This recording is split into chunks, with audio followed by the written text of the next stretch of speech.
Hello guys and gals and welcome. So today we're going to be doing a special video, a Diablo 2 video in fact. I bet you thought I'd forgotten about this game. No, it always remains in my heart and it always will. Now, this particular video has been cooking in my brain for, well, quite some time.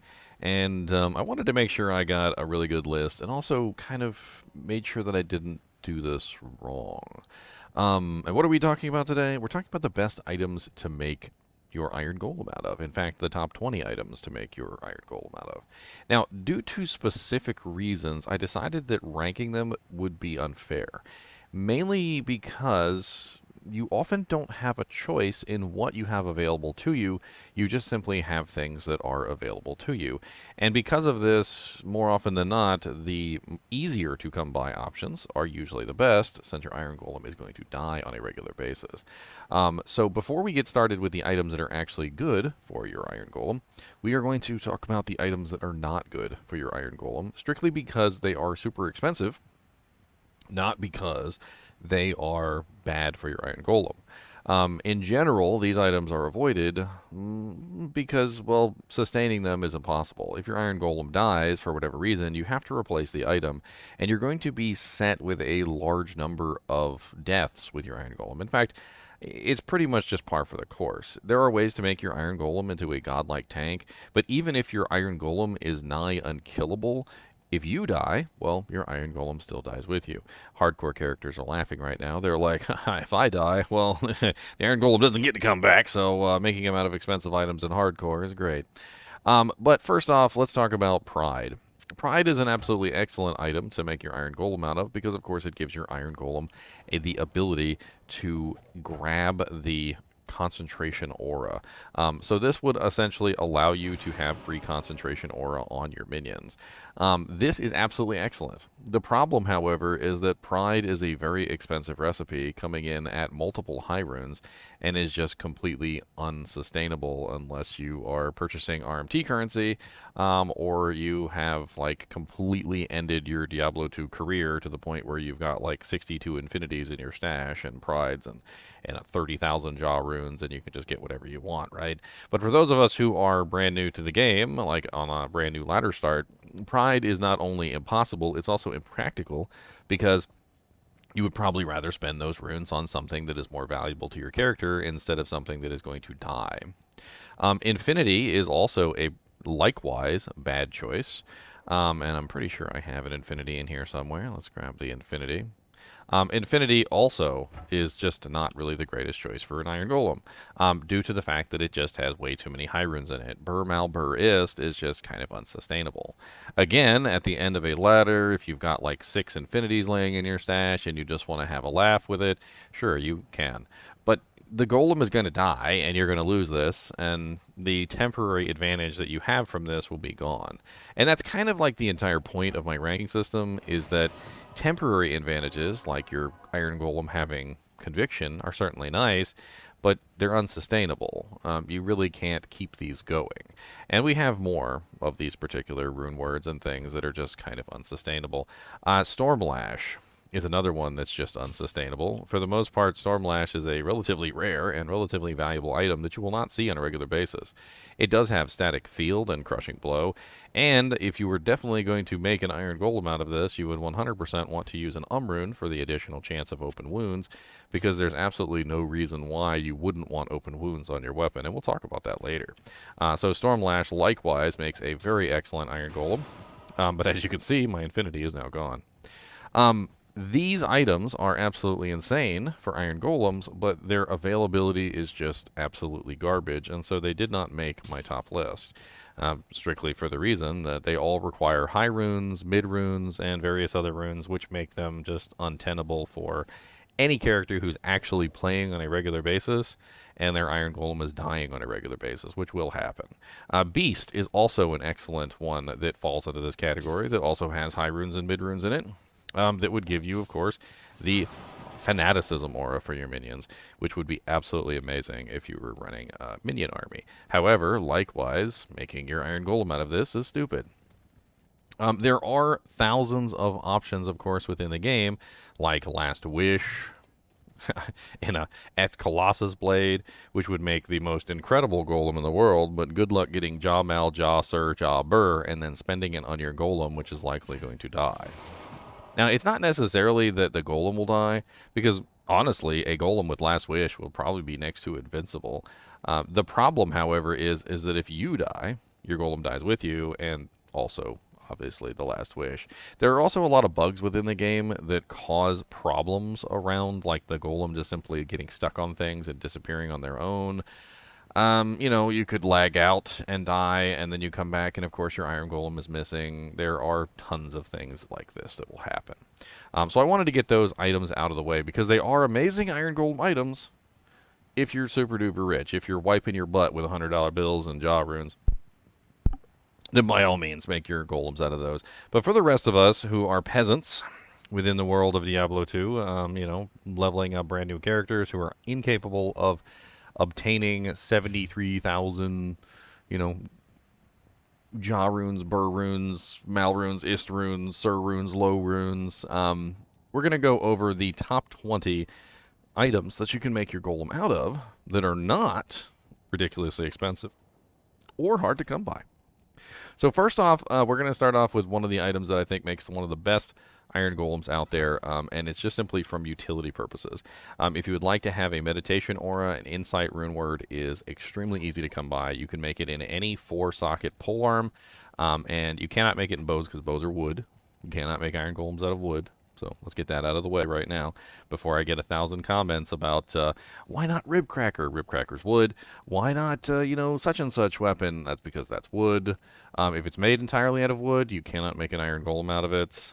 This is just a fact. So, like, if I go over here to Charcy and I pull out a weapon, like a club or a bow, doesn't matter what it is, you cannot make a golem out of anything that is wooden, technically. If it has any metal on it whatsoever, it's fine. But you cannot make it out of something that is wooden. So make sure you remember that when you're thinking about your Iron Golem choices. Now, Insight is absolutely excellent. It's cheap. It can be made in any 4-socket polearm. You can obviously get the runes for this so easily. It's Raltier Tal Soul. You should have thousands of those by the end of a ladder. And it doesn't need to be in a Cryptic X. So one of the big misconceptions that everybody seems to have about the Iron Golem is that the Iron Golem is about damage output. The Iron Golem sucks. Damage output on the Iron Golem is one of the worst things, and I'm going to show you guys why it's one of the worst things. So let's pull up the Iron Golem on Amazon Basin. They have the information on this, and pardon your eyes because it's going to be bright. They never did a dark mode on this website.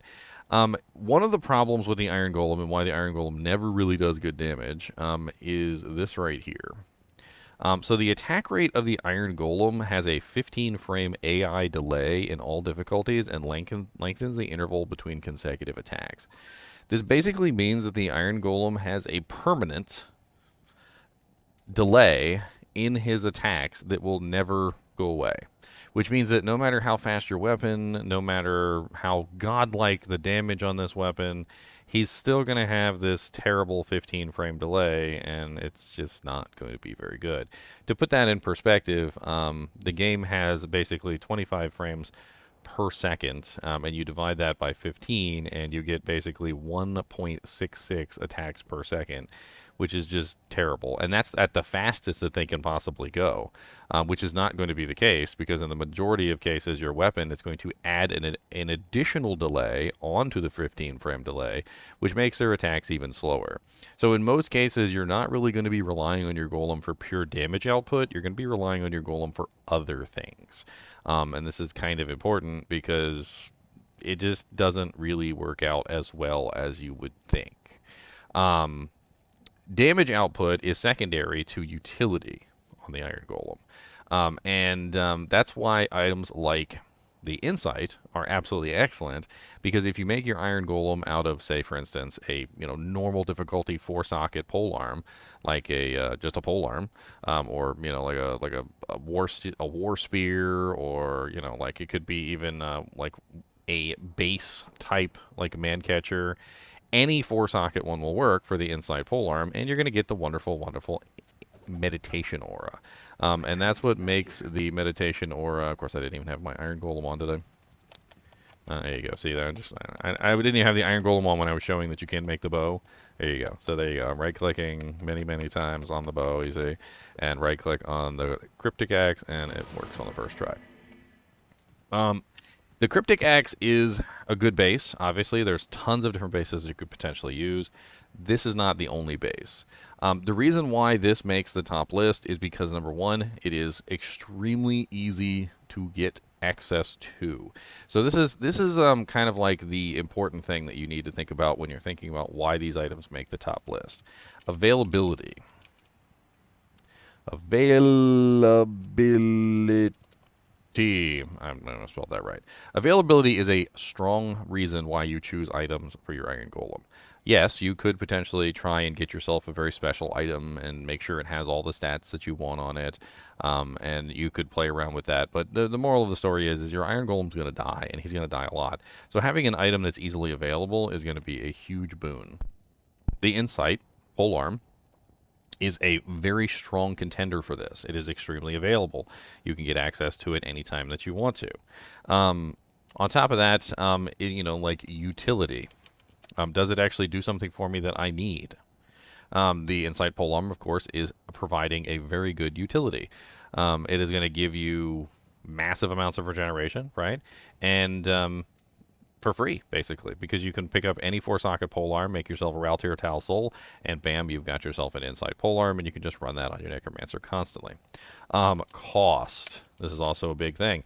Does the item cost a lot? Like, if I went and tried to trade for it, or if I wanted to trade it off, would it be highly valuable? And the answer to the Insight Polearm is that no, it's not highly valuable. You can make a 4-socket, like, regular halberd in an Insight, and nobody's going to want to trade you for that. Maybe like a freaking Talrune or something. But nobody's going to want to trade you for an Insight that's made in a low socket, but a low tier base. So it costs basically nothing. It has absolutely great utility, and it has absolutely great availability. And so this is the criteria that we're going to be using to judge most of these items: availability, utility, and cost. The Insight Polearm is amazingly good when it comes to these criteria, right? Another good option is the Hustle rune word. This is a new rune word that came out in season 6 or season 7. I can't remember. But this one allows you to get the Fanaticism aura and the burst of speed on striking. Now, it doesn't really have a lot in the ways of damage output, but what it does have is an aura. And that aura allows your minion to spread that aura to all your other minions. Now, it doesn't have a very large radius, and this is rather unfortunate, which means that it's not going to be very effective in some situations where your Iron Golem is running away from the group. However, the neat thing is that as a Necromancer, a lot of the times, you are often teleporting places and doing what's called tele-stomping. The aura is large enough to hit everything during a tele-stomp, which means that if you utilize a Hustle Fanaticism weapon, you can, of course, get free Fanaticism aura for your entire army while you're running around. There are some cons to this. First off, it does require a co-rune, which does add on to the cost a little bit. It's not exactly a big cost. Co-runes are mildly rare in the beginning, and by the end of a latter season, you should have a large number of co-runes laying around. Its utility is definitely good, and its availability is definitely good. So it checks basically all the boxes with a slightly higher cost than maybe some of the other items. Like, for instance, Insight is definitely cheaper than Hustle, as an example. One of the nasty things about this particular setup, though, is that because the Fanaticism aura has such a short range, when you are actually in an area, as he runs away from you, you will have the aura constantly proc on and off as the Iron Golem runs away. But as you can see, the minion is still within range of the Fanaticism aura, which does make this a very strong contender for minions. Obviously, if you're running a full minion Necromancer, you can get the Fanaticism aura on basically your entire army. There will be some that will be missed. The next item on the list is Black. Black is a very strong contender just simply because it has such a high crushing blow. It doesn't really have damage output. It doesn't really have much of anything. But what it is a very cheap and very replaceable option that only requires Thul Io Nef. Io is not an expensive rune. In fact, usually very early on in the ladder, you'll be swimming in IO runes, and you should be able to make this 10, 20 times over by the end of a ladder season, if not hundreds of times by the end of a ladder season. Now, this item will be outclassed by many other rune words and many other items that are cheaper and easier to come by as you progress. But early on in a ladder season, if you want to make your golem out of this is definitely a good option. This allows you to get some 40% crushing blow, which as a necromancer, you are not a melee character, and you generally do not go into melee, so you have basically no way to add crushing blow into your repertoire. Even though the golem attacks slowly, having a 40% crushing blow on your golem will actually work pretty well. One of the downsides of this particular item, however, is the knockback effect, which can potentially cause your golem to knock back monsters and chase them across the map, which could eventually lead to your golem's death. The bright side on this is that knockback doesn't work on bosses at all, so for the monsters that you would actually want crushing blow for, which is of course the monsters like Diablo, Andariel, Baal, etc., this will actually work surprisingly well. He won't knock back the bosses, and he'll get the crushing blow on them, which will help you kill the bosses faster. Again, a very cheap and a very effective item that you can make your golem out of. Another really good, cheap, available item that you could potentially use for your Iron Golem is one that you actually will find a lot. It's called the Minotaur. It's an ancient axe. It's a unique item. It's actually really available. So according to our criteria here, is it available? Yes, super available. Is it a utility item? Yes. And is it costly? No. So it does fulfill all of our criteria here, and it's actually really good. It has 200% enhanced damage, 20 to 30 damage, 30% crushing blow. It has hits blinds target, slows target 50%, and of course it also has pretty decent damage. It could of course be upgraded into the final form, which is the what is it? The I can't even remember the name of the big axe. But you could also potentially socket it, and of course, what do you know? Put an Rune in there, which of course gives it crushing blow, open wound, slows target, and hits blinds target, all in the same beautiful weapon, which very, very good. Just a very, very effective Iron Golem item that you could potentially utilize to kill just about any group of monsters. Let's go ahead and see how he does with a pack over here. As you can see, he is blinding them. He is now doing pretty decent damage, actually. Now, the blind, of course, does come with a little bit of a negative because he is a Thorns monster. So, technically, blinding the monsters means that, well, they can't hit you. But the interesting thing about blind is that blind doesn't work if you're standing next to the monster. So, the monster still tries to hit you if you're standing next to them. This really just affects you, not the golem. So if the monster is blinded, the monster will never come to attack you because, well, they can't see you. However, they can see the golem because the golem is still within range, if that makes any sense. The Minotaur is definitely a strong item for making your golem out of, something you can definitely hang on to as a necromancer and just simply get very good usefulness out of it. I think let's move on to the next item, shall we? Another extremely cheap and effective item that you can make your golem out of is a Malice, which I should have a Malice in here. Where is my Malice? I've got tons of items in here. Malice is such a cheap item that it's hard to overstate just how amazing it is. Here we go. So Malice is 100% chance of open wounds. Now, open wounds specifically is an ability to prevent regeneration, and it's also free damage output. Every time the golem hits the monster, he will get free open wounds, which lasts for 8 seconds. The open wounds will bleed the target, prevent them from regenerating. It's based on the level of your character, and in the case of the golem, I think it might be based on the level of the golem. I'm not entirely sure. But the level of the golem is probably based on your level as well, so it doesn't really matter.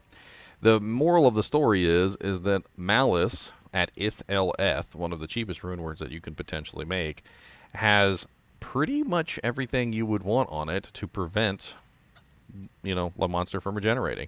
It has 100% open wounds, so every time he hits, He will bleed the target. It has negative 25% target's defense, and it has the very nice negative 100 monster defense per hit. This allows the monster to apply these negative defenses, right? Your Iron Golem to apply the negative defenses, which means that not only does he have a 100% chance of open wounds, but he's very likely to actually hit the target due to the fact that he's reducing the monster's defense. So he can keep that open wounds up with a 100% uptime.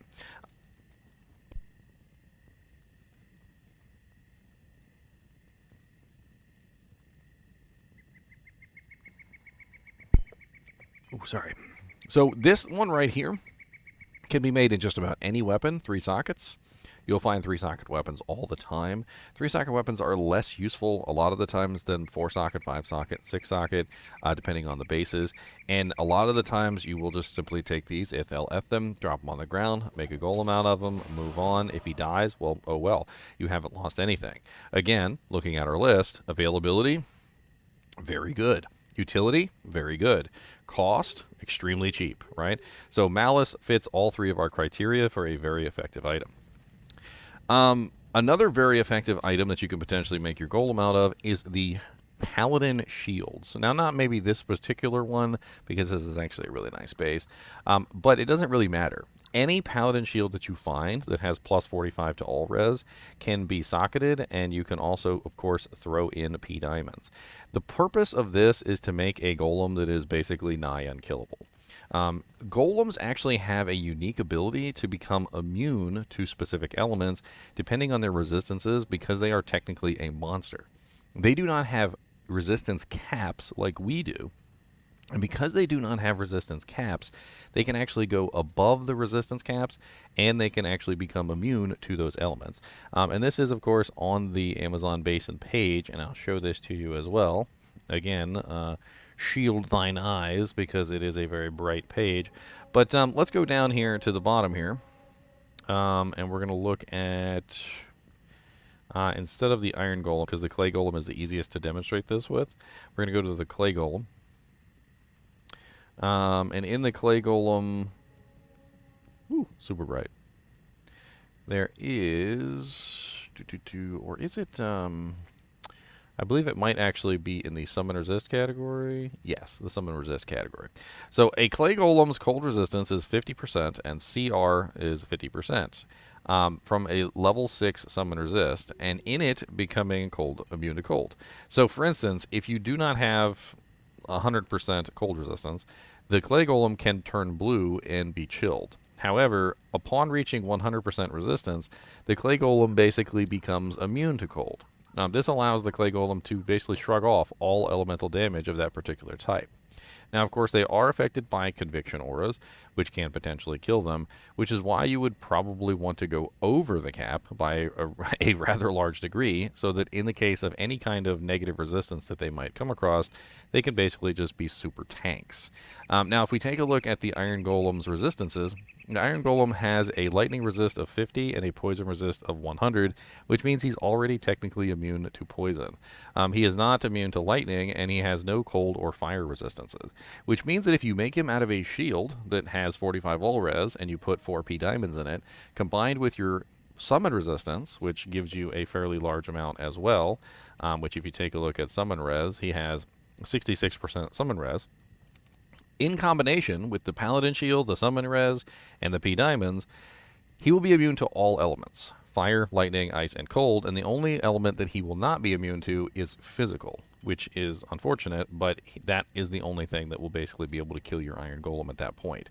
He won't be able to be poisoned, he won't be able to be chilled, he won't be able to be damaged by lightning, ice, fire, or poison. None of them. Physical damage and magical damage will be the only 2 elements that can actually dish out damage to him if you make him out of a superior royal shield or just any paladin shield that has resistances. I could probably show this off. I'm trying to think like where he could get huge amounts of lightning damage. So let's go to Worldstone Keep. Let's see if we have any glomes here. So these are magic damage monsters, so that's one of the things that would not work on. And in this particular case, you can see we have poison. Now, the Iron Golem can't be poisoned, but you can see he's chilled, right? So let's go ahead and make the Iron Golem out of the Superior Royal Shield, and let's see if he still gets chilled, right? So as you can see, he's no longer being chilled, and he cannot be poisoned. So he is immune to those elements now, except for the magic damage. He is immune to the everything that you can possibly be immune to, except for the physical damage. Now, there is another option that you could potentially do, which is even better than this, although it's not quite as rare. I mean, not quite as available. And this is the Stormshield. Now, the Stormshield has a relatively large amount of physical damage reduced by, which covers one of the gaps in this particular strategy. So if you're trying to make an Iron Golem that has, well, basically nigh indestructibility, this would definitely allow you to do this. One of the big downsides of going with the shield method, however, is that your Golem basically becomes nothing more than a tank. He doesn't apply open wounds, he doesn't apply crushing blow, he doesn't give you any special auras. His entire job at that point is just simply to soak damage, and, well, he's going to be really good at it. And on top of this, if you die, well, he dies too. So no matter how tanky you make your Golem, you have to stay alive. Now, in the case of the Stormshield, you can also add a P Diamond, or you could potentially add an Rune for even more resistances. This would bring your shield up to 82% cold, 47% lightning, 22% fire, and 22% poison. In combination, of course, with your summon resistances, this will push you over the top to, if we actually run the numbers here. So let's run the numbers of, 66 plus 22. Makes him not immune, but fairly resistant to fire. 66 plus 22 on poison he's already immune to poison, so you don't have to worry about that. 47 plus 66, and he has 50% fire resistance already, means he will, or lightning resistance already, which means he'll be at 167 lightning, so he'll be immune to lightning. And then 82% plus 66% on cold is going to be 148% cold res, so he's going to be immune to cold. So the only thing in this scenario that he would not be immune to is fire and physical, and he would have 35% physical damage reduction, which is going to make him even tankier than he was before.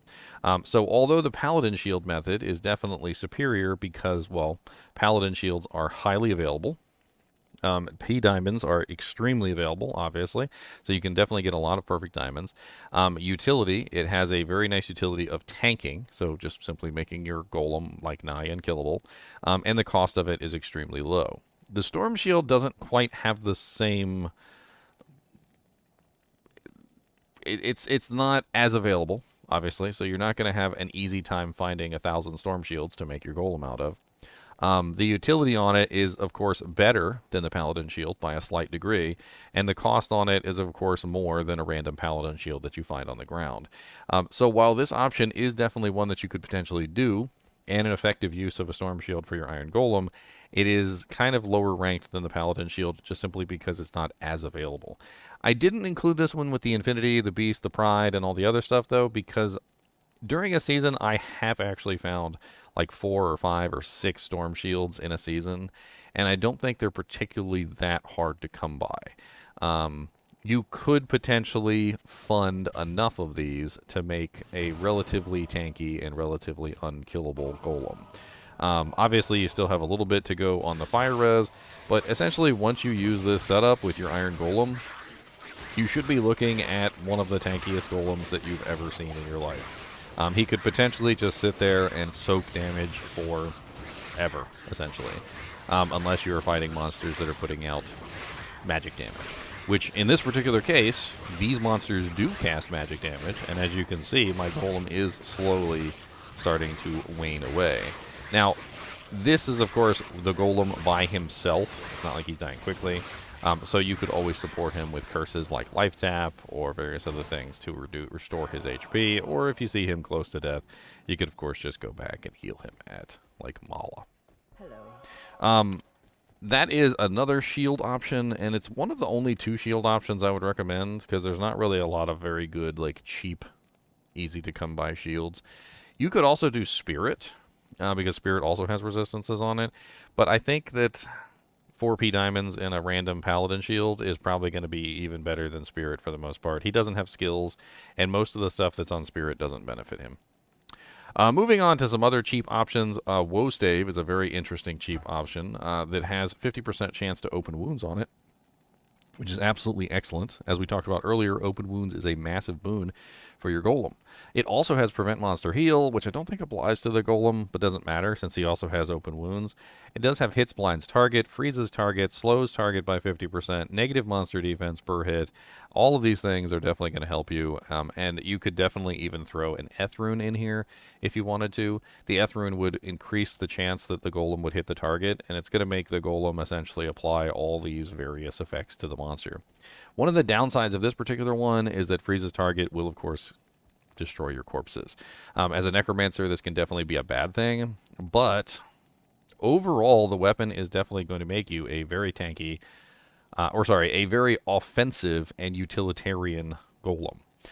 If I made one out of him right now and went down here and fought these same monsters as before, he wouldn't be as tanky as before, but he would be able to freeze the targets, blind them, and do all sorts of nasty things to them, like slow them down and keep them from being able to dish out damage. This is actually a really nice, cheap item. You could potentially socket it with an Eth rune, or you could just use it as is. It really doesn't matter. You'll find 1,000 Woestaves as you're playing the game, and it's definitely something that you can hang on to for the future, just simply to make Iron Golems out of. It's not something that I would ever invest a huge amount of currency into, but it's nice. Bloodtree Stump is another very good contender. This is an item that has a relatively high crushing blow.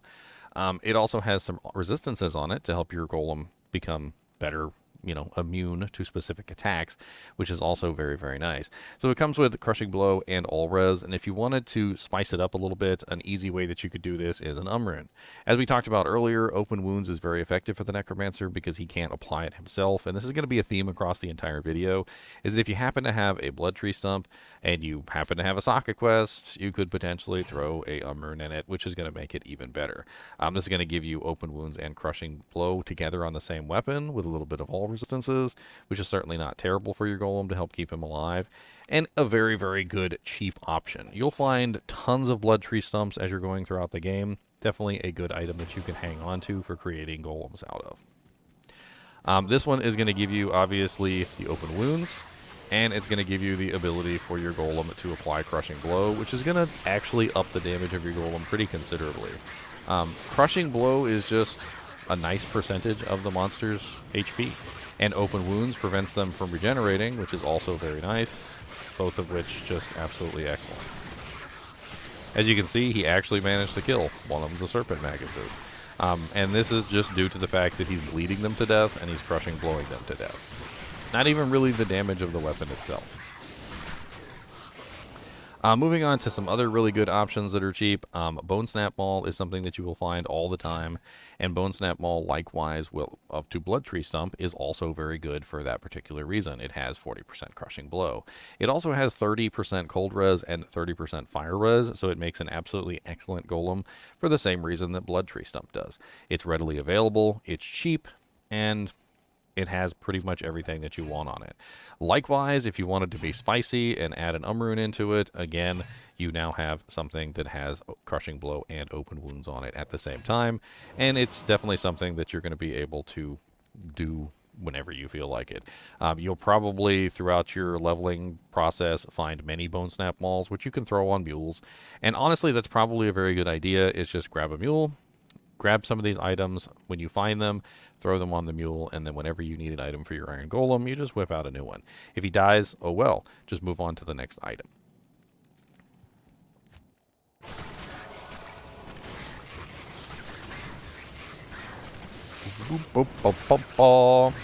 And moving on to the next item, let's do that. Another very good item is the Immortal King's Stone Crusher. So the IK Maul has pretty decent damage on it, which, like he said, damage isn't really like an important stat for the golem, but it's there. IK Mauls are very common. You will find them all the time, and it's something that you can pick up as you are leveling in Hell difficulty. I don't believe they drop in Nightmare, but you'll see them a lot in Hell difficulty. And honestly, if you pick up every IK Maul that you ever find and throw them onto a mule, you will be absolutely fine. They also come with 2 sockets, which is actually really, really nice because you can, of course, customize this more to what you would want. Obviously, in the same vein as the previous items, adding an rune would be absolutely excellent, or you could just simply go with 2 runes to add additional negative targets defense so that your golem is hitting more often. There are tons of various options that you could potentially use to customize an IK Maul to make him very nice. You could even just simply throw 2 runes in it to get a very nice 50% open wounds with a 40% crushing blow. And honestly, your golem is probably going to hit pretty hard with this. Not only is he actually going to have damage, but he's also going to have the open wounds and the crushing blow, and his utility is just going to be fairly good. Let's go pick on some lobies real quick, and let's see how he does. Now, one thing that the IK Maul doesn't have is resistances like some of the other options, unfortunately. And this just simply means that your IK Maul golem is going to be a little bit squishier than some of the other options that I've shown you so far. No resistances at all, basically, and no additional defense. But as you can see, he's actually hitting pretty hard. The open wounds is preventing the monster from regenerating.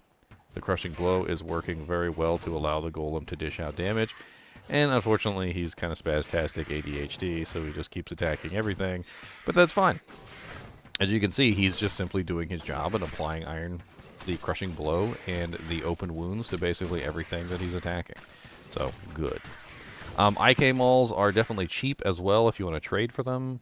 During a ladder season, you would be able to get tons of IK Mauls with relative ease. Another item that you could potentially use that is extremely cheap is Hwanin's Refuge. Hwanin's Refuge is not a particularly very good piece of equipment. However, it does have one very nice utility, and it is also extremely cheap. You will find tons of these. You can trade for them. You could have an entire inventory full of them if you wanted to, so it's not really that big of a deal. Basically, what this armor does is a 10% chance to cast level 3 static field when struck, which is essentially the same thing as Crushing Blow, except now it's AoE. So if you make a golem out of a Hwanin's Refuge, and you put him into a dangerous situation where he's getting hit a lot, let's go to Flare Jungle. There's usually a lot of monsters in Flare Jungle, smacking the crap out of everything. There we go. And let's let our golem get hit. As the golem is hit, he will proc static field, which is going to be very effective for you in general, because obviously you want him to proc the static field and cause the HP of the monsters around him to diminish. It's just a cheap armor. It's an effective armor, and that's it. You'll find a ton of them. They're cheap. They're available. It's definitely a good item. Static field is something that you're definitely going to want to use on a golem if you have it available to you, and Hwanin's Refuge is just a really cheap and a really available source. Fortitude, I forgot to mention Fortitude in the honorable mentions. Fortitude is an amazing armor, and it's also a pretty good weapon as well, and making an Iron Golem out of Fortitude is insane. It has all res, it has damage increase, it has a lot of effects. It does not, however, have any like offensive capability. There's no crushing blow, there's no open wounds, which is unfortunate. But utilizing this for a golem does actually make a very strong golem. It is also, however, very expensive with a low rune in the mix, so not generally one that fits the criteria. Is it available? Not really. Is it a high cost? Yes. Does it have some utility? It does have some utility. But for the most part, it doesn't really fit the criteria of being available and being cheap. So not really the greatest Iron Golem option out there. I mean, if you're rich, sure. Go right ahead. Moving on, this is not one. This is not one. I'm just trying to get these out of the way so I don't forget. Windhammer Ogre Maul. This is another really good choice. Windhammer Ogre Maul has 50% crushing blow. It also has Twister on striking, which is kind of neat. Twister on striking allows your golem to shoot out these little stun projectiles, which could potentially help keep him alive. The Twisters essentially just do the little micro stuns and stop the targets from hitting him, which is really nice. Again, if you had one of these, you probably just throw a rune in there if it has a socket, or if you can spare a free socket, simply because this is going to give him crushing blow and open wounds together, along with the little free ability to stun targets. In fact, let's go to like Frigid Highlands real quick, and I'll see if I can show you this free ability to stun targets. There you go. There's your little twisters now. And as you can see, this is going to keep him safer because if he's constantly stunning the monsters that are attacking him, it's going to be less likely for him to take large amounts of damage if he's interrupting them. He can still take damage, of course, and he's still going to, you know, have trouble if he's all by himself or if he gets hit by a particularly strong monster. But the ability to micro-stun the monsters is definitely an additional benefit that will help his survivability. And as you can clearly see, he's having no trouble killing anything because he has Open Wounds and Crushing Blow together now, which is allowing him to bypass any regeneration that the monsters might have. So he's just slowly working his way down. And he'll kill basically all these monsters without issue with the Windhammer. There you go. There's his first monster. Windhammer is common enough and cheap enough that you should be able to get a bunch of them, so they are definitely available. The utility of them is obvious, having Crushing Blow and potentially adding in Open Wounds, and the cost of them is relatively cheap. Even if you wanted to trade for them, you could probably pick one up for like an Istrune or less, even. Probably like a Co-Rune, to be perfectly honest. We already did you. Death is an interesting option. So Death is not like the cheapest option out there in the world, but it's not exactly ridiculously expensive either. So in the terms of our criteria, availability, Vex runes are cheap enough that toward the end of ladder, you actually have quite a few of them, maybe. I mean, I've made many Hodos, I've made many items with Vex runes. I mean, Vex runes are sort of common toward the end of a season. Their utility is clear. They have the ability to do massive amounts of damage with Deadly Strike and Crushing Blow together. It does not, unfortunately, have Open Wounds, which is a downside. The cost of it is mildly high, and the availability is mildly high. It's not high enough to say, like, okay, well, is this as bad as an Infinity? No. It's nowhere near as bad as an Infinity, and you could potentially make your golems out of death weapons. Now, if you were making them out of death weapons, you would want to find good bases, and you would want to put them in good bases, and that's just simply because if you're going for a weapon that's all about damage output, well, then you want to make sure you get your damage output. It also has Glacial Spike, which is going to freeze targets, which could be a negative side for the Necromancer, because, of course, he's going to be killing. He's going to be removing bodies. But this is definitely an option that you could potentially use. And if we go to Frigid Highlands with this option, he's going to be dishing out a massive amount of damage here. And he might actually even be able to kill these guys relatively quickly. But as I said before, because he doesn't have any like reduction in the monster's regeneration, there's always going to be that problem with this particular setup, and you'd have to come with other ways to reduce the monster's regeneration or simply clear it out entirely. So even though he's doing really good damage, the monster's also regenerating relatively quickly, which is also part of the issue. Let's go somewhere else real quick just so I can show off the freezing effect, because the freezing effect can't really rear its ugly head here. Because, of course, that monster specifically is cold immune. Let's see if we can't find a... There you go. So, as you can see, he's going to be able to freeze targets that are not cold immune with the Glacial Spike. And the Glacial Spike is going to be going off pretty often, which also can potentially help him survive. Amplify damage, of course, is not going to help him survive, which is pretty nasty.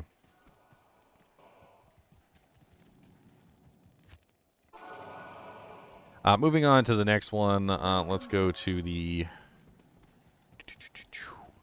next item, which is Crescent Moon. Now, Crescent Moon is an absolutely amazing item that gives static field on striking. It also has Open Wounds and negative enemy lightning resistance, which actually does help the static field on striking. So making your golem out of a Crescent Moon doesn't matter what it is. You can put it in a sword, you could put it in a polearm, as long as you can actually make your golem out of it, is actually very, very effective. It only costs an rune, which is really cheap toward the end of a season. Toward the beginning of the season might be a little expensive.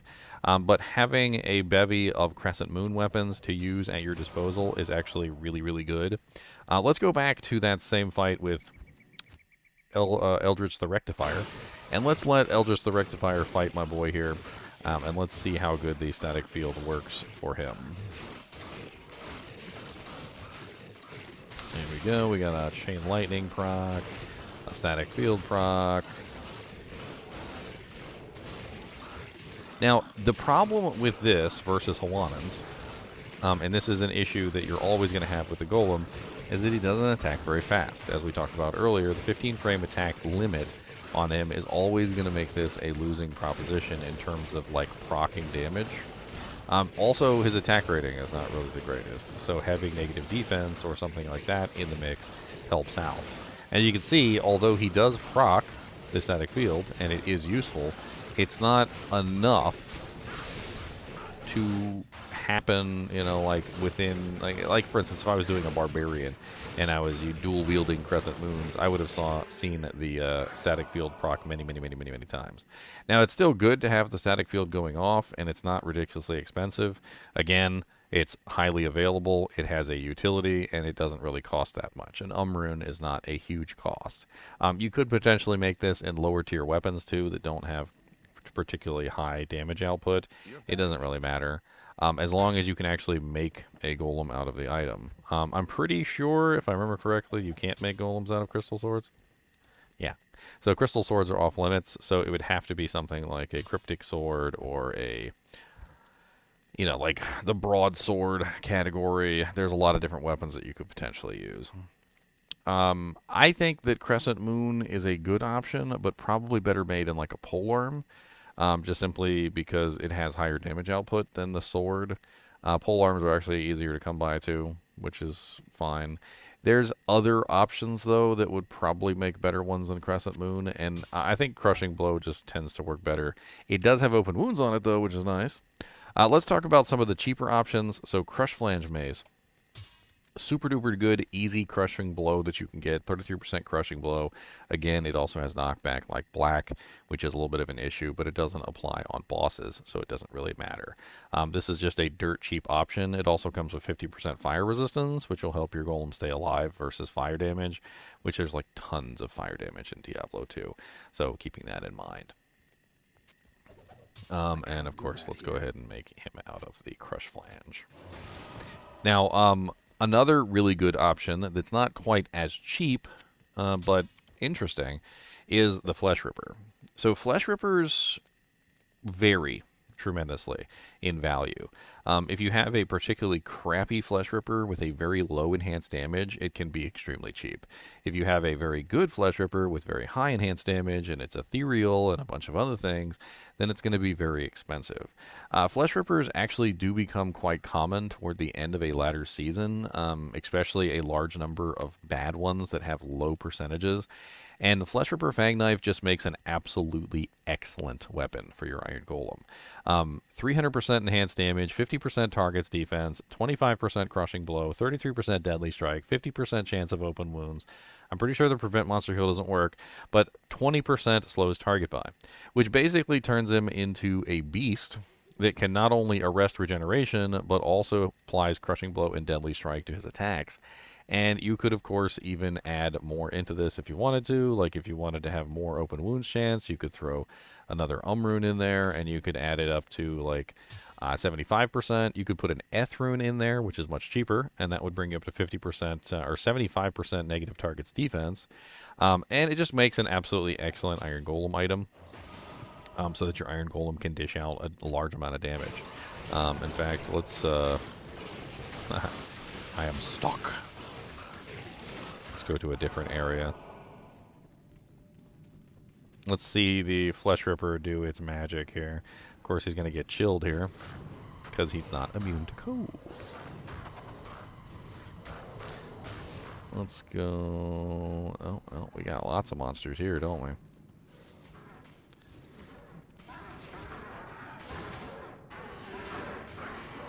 And we've got amplified damage, which is going to get our boy killed.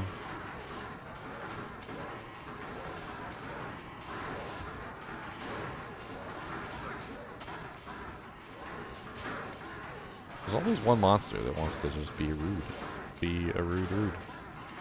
But anyway, what this is going to do is it's going to give you boss killing capability. It's going to allow you to apply open wounds to the boss to prevent regeneration. It's also going to allow you to apply crushing blow to the boss, which is going to help the boss killer die faster. Both of these things combined together are going to be very effective. You also have slowest target on there, which is going to help the monster, obviously, you know, not beat the crap out of the golem as quickly. And the negative target's defense, of course, helps him actually land the hits. I'm trying to see if I can find a place where he can actually kill some monsters, because he's completely unaided, of course. He has no minions with him, which is going to make this difficult, but...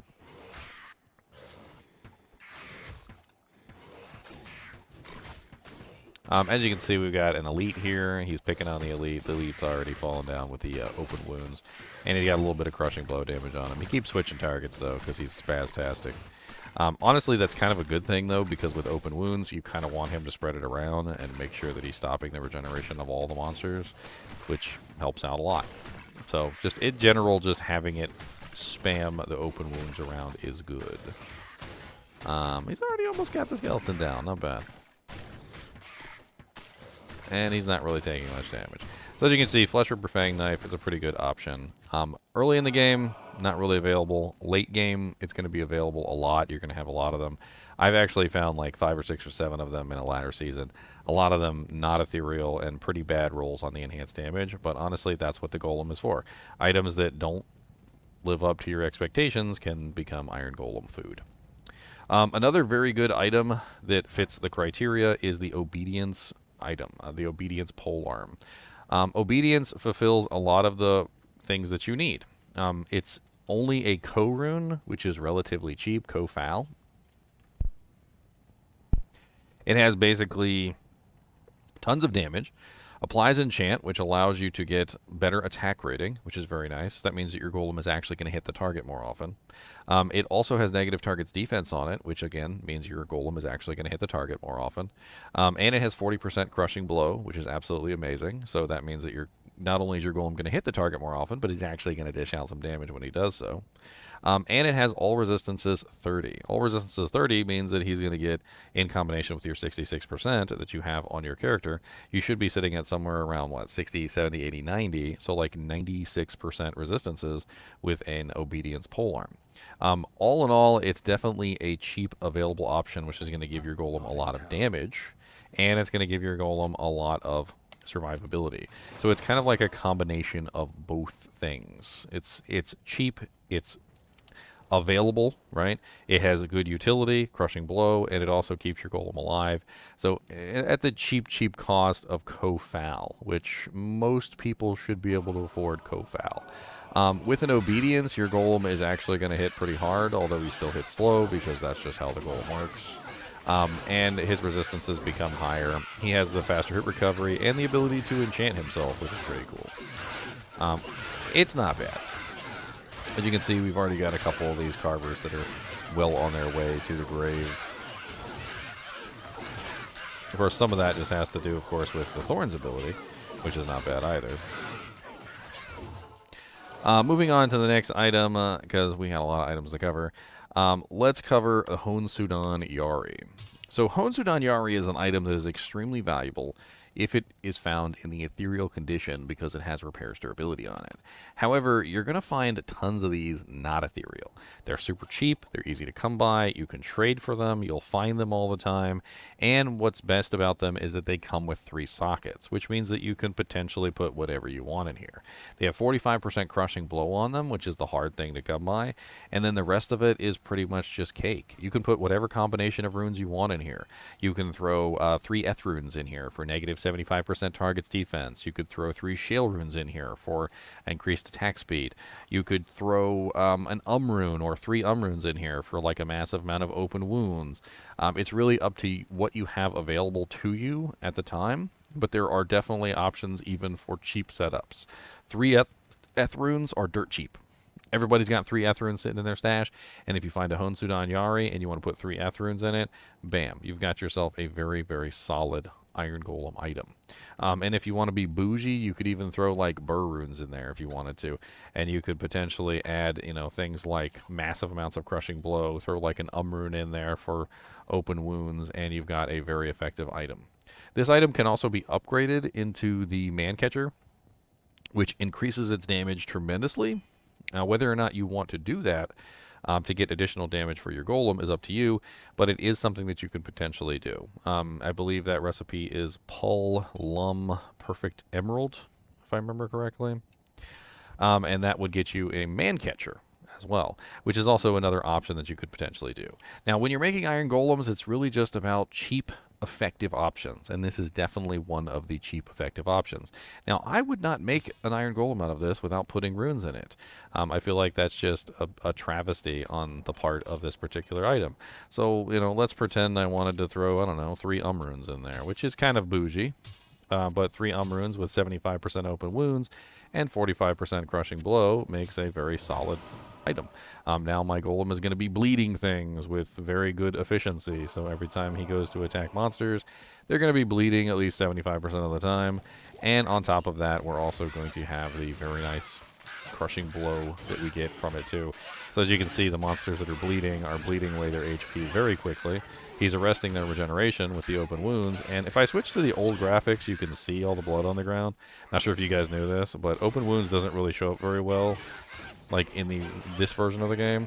But in the old version of the game, it was very graphic, and you could definitely see when the monsters were bleeding. And you can see they are definitely 100% bleeding. And he's doing a very good job killing them with that massive amounts of open wounds. This is one of the reasons why runes are just very, very effective for the golem, or just finding items that have high amounts of open wounds in the first place. Which is why Malice, with the 100% open wounds, at ith is just extremely effective. Another very good option is Astreon's Iron Ward. Now you might be saying to yourself, well, Ginger, this doesn't fit the availability or the cost. However, it does. So, not all Astreon's Iron Wards are created equal. Some of them are absolute garbage, and some of them are not worth what they're painted from. So take, for instance, this Astreon's Iron Ward, which only has +2 combat skills, it only has 230% enhanced damage, and it only has 62 on the grief damage. This is probably one of the worst rolled Astreon wards that you could potentially get. And these drop all the time. Because there are so many variables on Astreon's Iron Ward, and because Astreon's Iron Ward can be so bad, that these are generally worthless. So if you are in a season and you want to pick up some Astreon's Iron Wards for your golem, it's definitely something that you could potentially do. I would imagine that you could probably pick up something like this for an Ist rune. Due to the fact that it has very bad damage, very bad grief damage, very bad plus to skills. Across the board, basically everything rolls terrible. Now, are you going to find them? Probably not, maybe 1 or 2 a season, but could you potentially trade for Astreon's Iron Wards to make Iron Golems out of at a relatively cheap price? Yes, you could. I imagine that you could probably pick up 5 or 6 or 7 of these toward the middle of a season that have absolutely terrible rolls for just a handful of Ist runes, and make your golems out of them. Why would you potentially want to make your golem out of a crappy Astreon's Iron Ward? Well, Astreon's has Crushing Blow at 33%, which is very effective. It also has 80 to 240 magic damage, which will bypass most resistances, and it has grief damage, which will apply to the golem and give him an additional damage bump. And you can potentially put a socket in it. If you're going to invest a little bit of currency in something like this, it's definitely, you guessed it, probably something you want to take an rune and throw in there so that you can have a little bit more damage output with the open wounds and the crushing blow together. And it also has slows target 25%, which means that the golem is going to be able to slow targets as he's dishing out damage, which is another really good bonus. So he's going to get slows targets, open wounds, crushing blow, a little bit of grief damage, and magic damage to boot, which is going to allow him to dish out even more to the targets that he's killing, making it just a little bit easier for him to kill targets. I mean, is it the best 100% most optimal item in the game? No. Is it something you can pick up, or if you happen to find a really bad Astreon's Iron Ward for cheap? Yeah, you can totally do it. It's not going to be one of those items that's like so valuable that you're like, oh, I really don't want to make an Iron Golem out of this, because nobody wants your crappy Astreon's Iron Ward with +2 skills and bad grief damage and bad damage output. Anyway, they're poopy. They're very, very, very, very much so just terrible items that you like pretty much just sell to the NPC at some point because nobody wants them. I think that's pretty much it for our items. Cranium Basher cannot, as far as I remember, be made into a golem. Oh, you can make Cranium Basher into a golem. Oh, I thought because it was wood. I guess it's not wood, technically. So Cranium Basher is another interesting item. It is kind of expensive, though. And since I just deleted it from existence, let me pull up Cranium Basher on a website. Cranium Basher is a lot of Crushing Blow. It's kind of difficult to find one of these, though. It is a Thunder Maul, and your chances of finding a Cranium Basher are pretty low. It doesn't really fulfill all of the criteria. If we pull up the availability list, it's not very available. It's something that you're not going to find very often. It's also kind of expensive, depending on what the stats are and how early in the season, because it's actually mildly decent early season. Late season, nobody really wants them. Even if they're relatively perfectly rolled, people usually still prefer them to be, well, basically perfect at that point. So if you got like a 200% one that rolled like badly on the enhanced damage, it could potentially be something that you could trade for, or if you happen to find, you could utilize. It does fulfill the utility checkboxes. It has 75% crushing blow, which is a lot of crushing blow. Nobody cares about amplified damage because you're a necromancer. It does have all resistance 25, which is going to be really good for your golem to help keep him alive. And of course, it also has damage output. The indestructible mod doesn't apply to your golem. The rest of this does work, though. It is relatively slow, so there is also that, and it's not exactly available. So if we knock out the availability, unfortunately, it doesn't fulfill all the requirements. But if you happen to have a whole bunch of these laying around, like for instance, if you're in a single-player account and you've just found like 7 or 8 or 9 of them, then obviously using them for Iron Golems could definitely be a good option. I don't particularly think this one makes the greatest option in the world, but it's definitely there. And I think that pretty much covers all of my Iron Golem options. I hope that you enjoyed this episode of Diablo 2 content. It's been, 60 minutes, like an hour of basically me going over these. I'll try and make sure that I have chapters for you guys on this. I would love to hear you guys' comments. Is there a weapon that I missed that you feel like should be on the list? Do you have something to say about me not including Infinity and Pride on the list? That's also kind of funny. I think there's probably going to be people that are like, oh, no, Pride is definitely one of the better ones, or no, Beast is definitely one of the better ones. But I feel like from an availability and cost standpoint, they just don't make a lot of sense unless you're just rich.